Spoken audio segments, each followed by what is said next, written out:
നമുക്ക് ഒരുപാട് food items ആളുകൾ മെസ്സേജ് ചെയ്ത് തരാറുണ്ട്. ഇങ്ങനെ പല പ്രിപ്പറേഷൻസ്, പല പൗഡേഴ്സ്, പല സാമ്പിൾസ്, പല ടൈപ്പ് ഫുഡുകൾ, ക്യാൻഡ് ഫുഡ്, ചോക്ലേറ്റ്സ്, ഡാർക്ക് ചോക്ലേറ്റ്സ്, ഇത് കഴിക്കാൻ പറ്റുമോ, ഇത് കഴിക്കാൻ പറ്റൂലേ. അപ്പോൾ ഒരു വ്യക്തി ഒരു ഫുഡ് കഴിക്കണോ കഴിക്കണ്ടേ എന്ന് തീരുമാനിക്കുന്നത് അവരിഷ്ടമാണ്.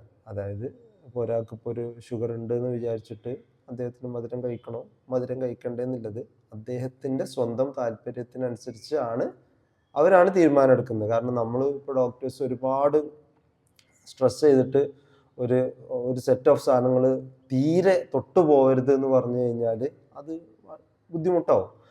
അപ്പോൾ നിങ്ങൾ ഈ ഭക്ഷണത്തിനെ നിങ്ങൾക്ക് തീരെ കഴിക്കാൻ പറ്റാത്ത ഭക്ഷണവും നിങ്ങൾ കഴിക്കാൻ പറ്റുന്ന ഭക്ഷണവും ആക്കിയിട്ട് അങ്ങനെ രണ്ടായിട്ട് ക്ലാസിഫൈ ചെയ്യുന്നതിന് പകരം നിങ്ങൾക്ക് കൂടുതൽ കഴിക്കാൻ പറ്റുന്ന ഭക്ഷണം നിങ്ങൾക്ക് ലിമിറ്റ് ചെയ്യേണ്ട ഭക്ഷണമായിട്ട് തരംതിരിക്കുന്നതാണ് നല്ലത്. കാരണം ഇപ്പോൾ ഒരാൾ ഡയബറ്റീസ് രോഗിയാണെങ്കിലും അവർ ഇപ്പോൾ ഒരുപാട് മധുരം മുമ്പ് കഴിച്ചിരുന്ന ആളാണെങ്കിൽ അദ്ദേഹത്തിന് ഒരു ചെറിയ അളവിൽ കുറച്ച് അതിലുള്ള സാധനം ഇടയ്ക്ക് കഴിക്കുന്നത് അത്ര വലിയ ദോഷം ചെയ്യൂല. കാരണം അദ്ദേഹം മുമ്പത്തെ ലൈഫ് സ്റ്റൈലിലേറെ ഒരുപാട് കാര്യങ്ങൾ മാറ്റം വരുത്തി കഴിഞ്ഞാൽ മുമ്പ് മധുരം കഴിച്ചതിലേറെ ഇപ്പോൾ ചെറിയ അളവിൽ കുറച്ച് കഴിച്ചു എന്ന് വിചാരിച്ചിട്ട് അദ്ദേഹത്തിൻ്റെ ഷുഗർ ലെവൽ ഭയങ്കര കൂടുതലായിട്ട് പോകാനുള്ള ചാൻസ് ഒക്കെ കുറവാണ്. അത് ഡിപ്പെൻസ് ഓരോ ആളുകളുടെയും ഷുഗർ ലെവല്, അവരുടെ ലൈഫ് സ്റ്റൈല്, അങ്ങനെ കുറേ കാര്യമുണ്ട്. അപ്പോൾ നിങ്ങൾക്കൊരു ലൈഫ് സ്റ്റൈൽ ഡിസീസ് വന്നു കഴിഞ്ഞാൽ അതിൻ്റെ കാരണം ഇന്ന ഭക്ഷണം മാത്രമാണ്, അതായത് ഏതെങ്കിലും ഒരു കാരണം മാത്രമാണെന്ന് പറഞ്ഞിട്ട് ഇങ്ങനെ ഭക്ഷണങ്ങൾ കംപ്ലീറ്റ് ആയിട്ട്